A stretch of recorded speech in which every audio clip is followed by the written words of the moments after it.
Hoje vamos conhecer a lenda da Yara, a Rainha das Águas, que vem dos povos Tupi. E essa lenda a gente encontra no livro Lendas e Mitos dos Índios Brasileiros, de Valdemar de Andrade Silva.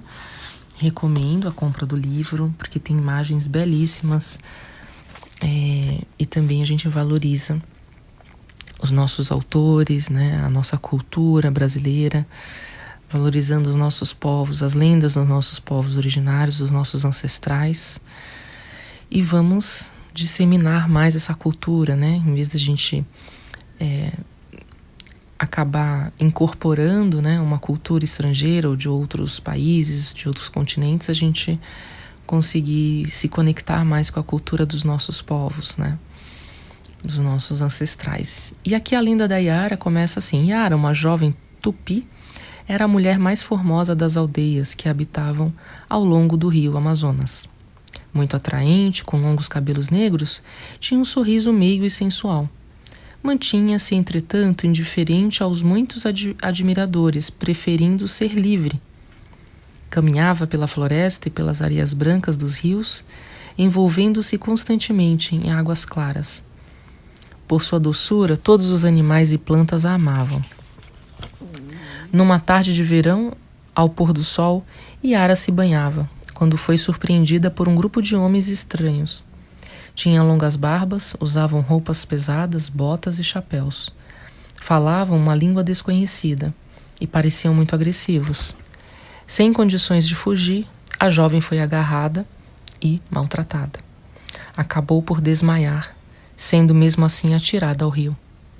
O espírito das águas transformou o corpo de Yara num ser duplo. Continuaria humana da cintura para cima, tornando-se peixe da cintura para baixo. Assim, permaneceria bela, podendo viver no rio eternamente. Yara passou a entender os pássaros e a conversar com eles e com os peixes. Tornou-se uma sereia, cujo canto atrai os homens de maneira irresistível.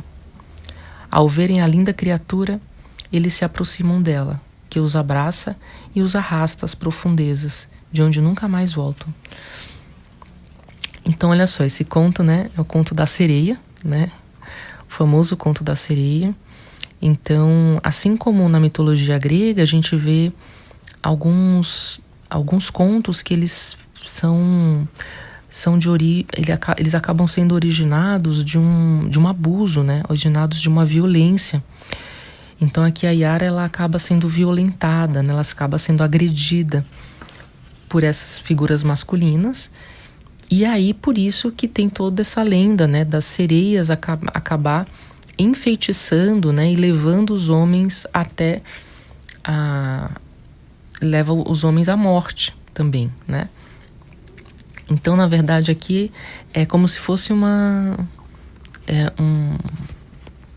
vingança, né? E aqui toda a simbologia da Yara, né? Dela ficar metade peixe e metade humano, ou seja, metade nas águas, né? Nas profundezas dos sentimentos, na simbologia da água, e metade para a racionalidade, né? Para o racional. Metade sensível, metade humana. Aqui também ela passa a entender os animais, então ela começa a entender esse mundo sutil, esse mundo instintivo, né? Ela acaba entendendo a linguagem dos pássaros, dos peixes, e a gente vê em vários contos e mitos, né? Essa parte simbólica de quando o herói da história começa a entender conversar com os animais, né? Isso é muito comum nos contos. Representa o entendimento do inconsciente, o entendimento do lado oculto, entendimento mais profundo, uma gnose, né? Um conhecimento profundo. Então a Yara, ela acaba passando por essa transformação por conta de um trauma, né? Ela vivencia um trauma, ela vivencia uma violência, ela consegue transmutar, ela transcende o trauma, ela se transforma, né?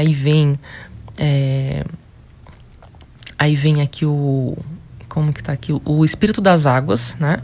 Então ela se conecta com esse espírito das águas que transforma ela num ser duplo. Então é um ser duplo, metade humana e metade peixe. E ela consegue transcender e continuar vivendo aquilo que ela gostava, que era viver nas águas no meio da natureza. Mas, né, ficou a lenda de que as sereias acabam cantando, né, trazendo seus cânticos e seduzindo. E aí tem toda a simbologia também dos homens que são seduzidos por essa ânima, né? Então os homens que muitas vezes acabam se deixando seduzir pela própria ânima, pensando numa maneira mais concreta, né, mais real. Aquela pessoa, né, aquele homem que acaba se seduzindo, se enganando e sofrendo por causa de uma mulher, por exemplo. Sofrendo uma ilusão, né, acaba se enganando na própria ilusão. Ou ao contrário também, né, a mulher que acaba se iludindo e vivendo uma certa ilusão, né, o canto da sereia, né.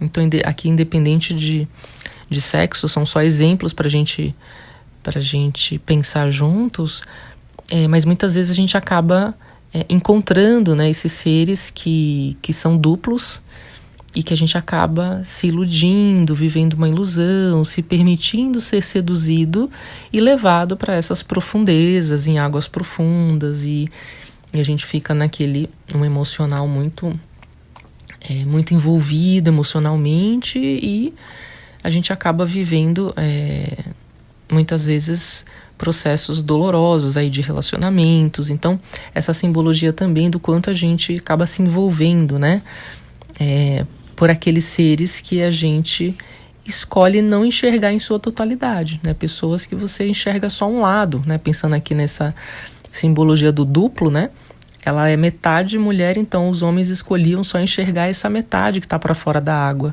e não enxergava o seu lado oculto, né, então muitas vezes a gente não enxerga. Aqui pode também fazer essa simbologia de luz e sombra, né? Você enxerga um lado que está para fora, mas não enxerga o que está para dentro, né? Para baixo, né? Para dentro das águas.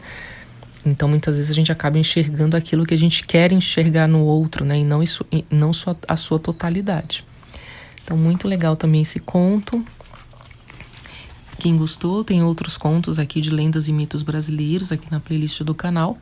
E aí, a proposta é a gente... muitas vezes a gente sonha com águas, né? A gente sonha com peixes, a gente tem esse contato com esses elementos que fazem parte da nossa cultura, né? E muitas vezes a gente não para